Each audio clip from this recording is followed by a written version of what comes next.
nga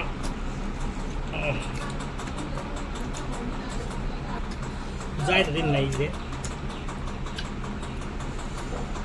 bây giờ sao một dai tadi orang bahasa satin orang ya wati dekat di luar mana ni memang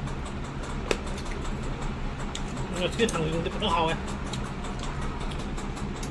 Bảo hào đi xin gì? Việc tập vật ra ngay khi phô tí hiện cái này Sigi बाजार tower पर मैं सीधा ले रहा है अडुगा पुजारी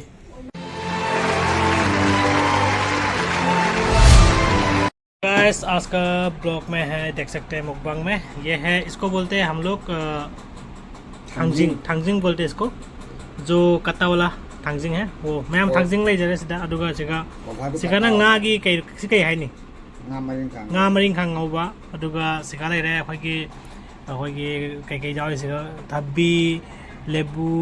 morok kai loi jaw re adu salad hai ta re aduga siga nga thongba phajana ngasang nga thongbam lai jare to mayam chathara ge hoji adu ngasi gi mukbang se kuira matung na tawdoi ni adu mayam nungai bi de like share subscribe to kawi ga no so hello everyone welcome back to my another video so guys आज है Saturday तो market से मतलब mummy और मैं गया था वहाँ से मतलब रोहू मांस खरीद के लेके आया तो वो खाने वाला हूँ मैं अभी वाओ मजा आएगा चारोय चकचा कर दो ये है डाल देते हैं मैं हम चाटा रखे थे नसे di kuira matang na mukbang sige lai re thangjing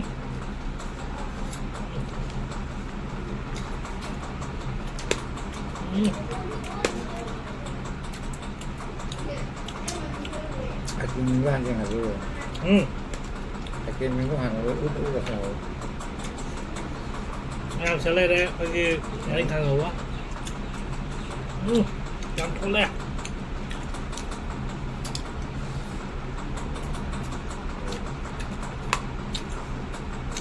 nhưng mà tha cái này nó là không nhỉ một cái lời cho này nè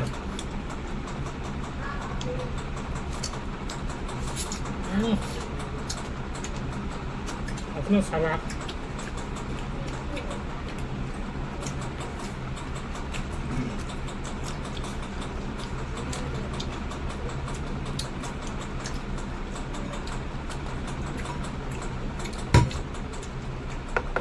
nga mà khởi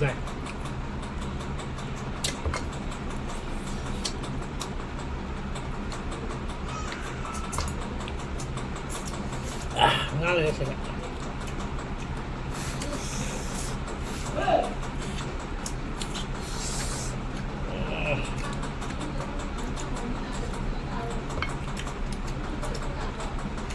mấy orang bây giờ máy đầu kìa dai từ दिन này thế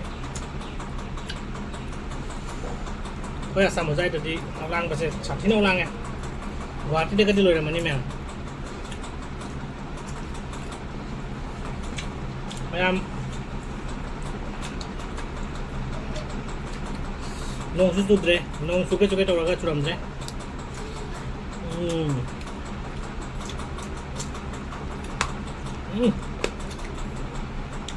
cái thằng gì nó hao ấy hao à Đâu có đâu rồi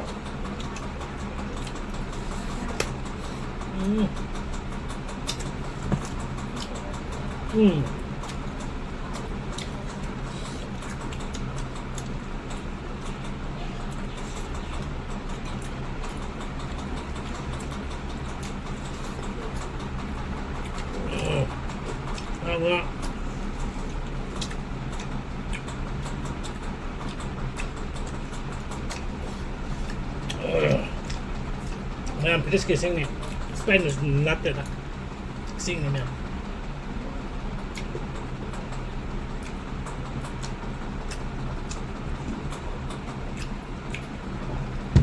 Wah.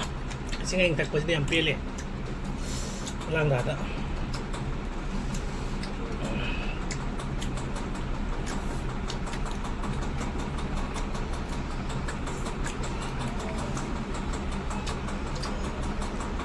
kuida bai tung da ai ngasi mo ba cái tàu giờ này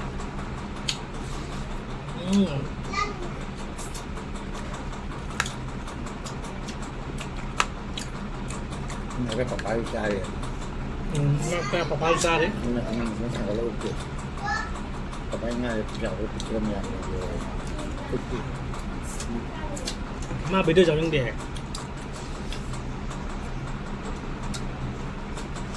anh năm trai bên này mà bây giờ những đẻ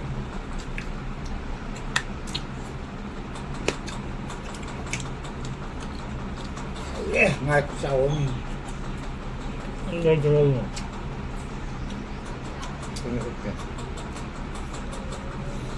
ai cũng sao cặp bài ngay biết chứ sao đâu này khối 360 แล้วก็นี่มาใช้กูแต่ก็ว่างงานมาตัวตรงไหนในชีวิตเจ้าใหญ่คันเลย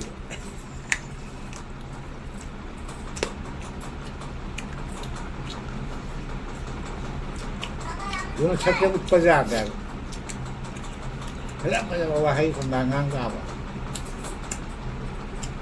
ถ้าจะมาเล่นกันมันจะกลับเช็คดีเลยตัวเอง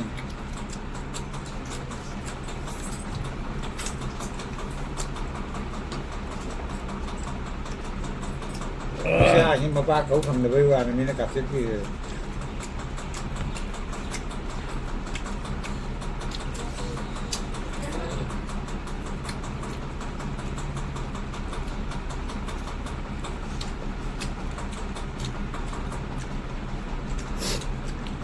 thằng những mấy việc của cháu ốm đi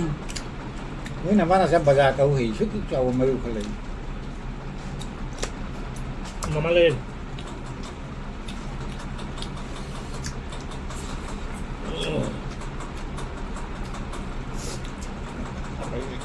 Nam thằng Dinh mình cảm ơn mấy giờ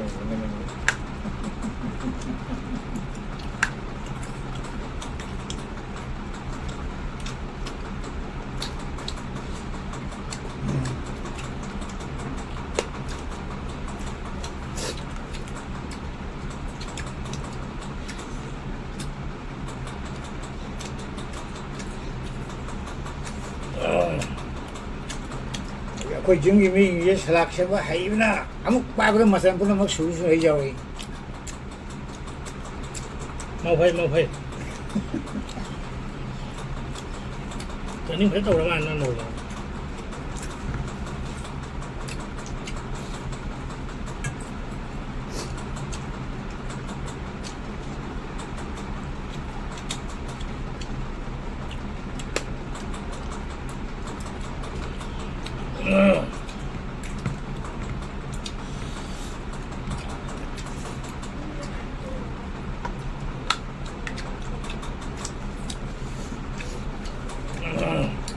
làm chặt rau chứ ở đâu sẽ có xin của cái lô sản giờ cái tầm đó mà video saya nunggu di like share subscribe atau copy kan ini mereka mengubangi video sudah tanggal cek ya yang sudah yang view lagi ya kue pecat pak make program atau menunggu dia pun nama kai kabar tahu nih kawan cek ya Nah,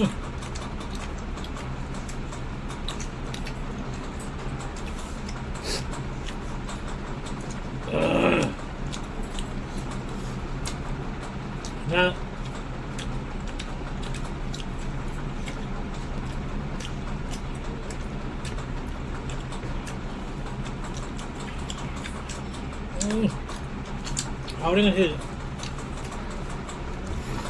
ăn rồi giờ đấy nó có ba này cháu có khơi bằng ngang là thấy sao cái tầng này cũng chẳng gì từ cái là nó sờ khảo thằng những nó thằng những mấy nó trào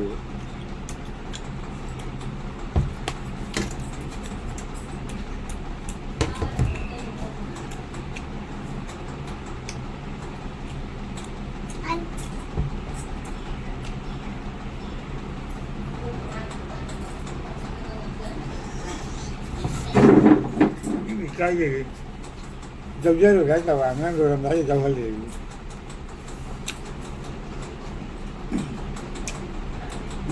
cái như người này là cái sao phát sinh là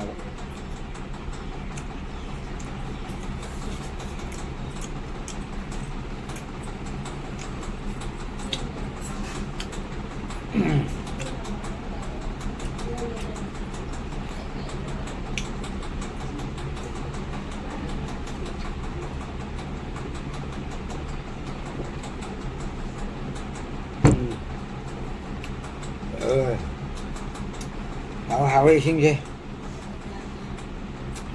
di temperature ngasi 40 yang ni ai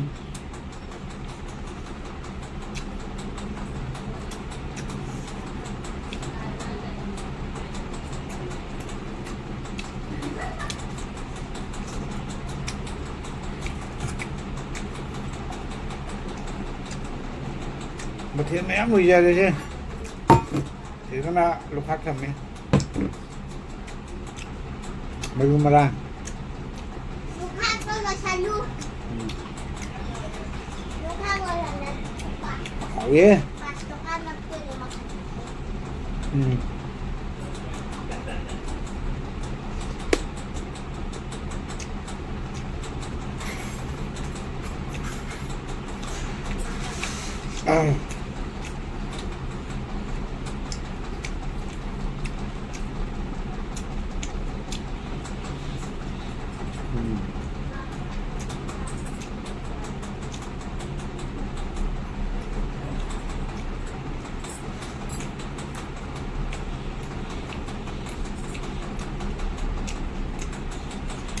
Ôi.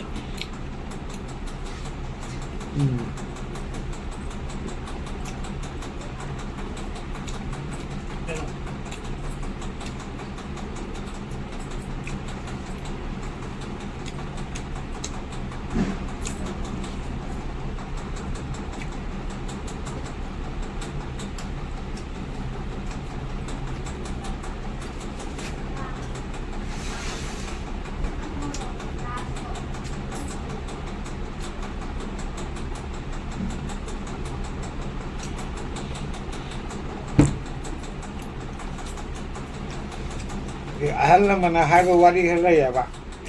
sa ki dulu caso kono ke liman lu ai mu itu mamang ki gyan jau ke mi ne ba usi ko ya pije ni ga su ase mo do khaire pije lukha ku pije na ba wa khalun jau ke su mo ba ta de ba ani mai da mang ni loi loi kieng kieng cha ga dem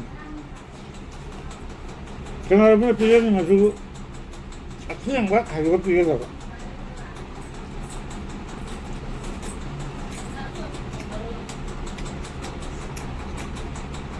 Kemudian amor na cumi mo yung kisna luka lutai ya itu.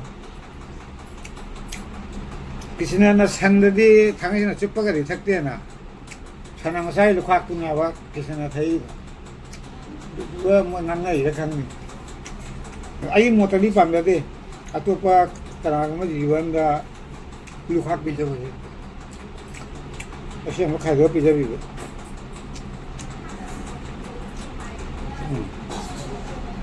Ôi, nhưng mà ai lúc khác cái mi sa mi ai anh nào phải cái mi nào cũng nào đấy, à tôi có rằng chung hàng cái đi, à tôi này thật ra phải xẹn cái gì kìa, nhưng mà nó đi stop rồi cái này vậy, hỏi, chắc mấy cái mang rồi, ba, Sige bazaar tour pa mi sila le re aduga pujari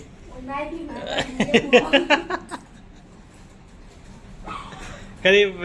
how bro Hào ý, đi ngang mà thì tôi làm hào. Tôi chạy ngang. mới bật thi ra như thôi. Có chuyện nữa là mà thi ai thằng này. Mới đi này.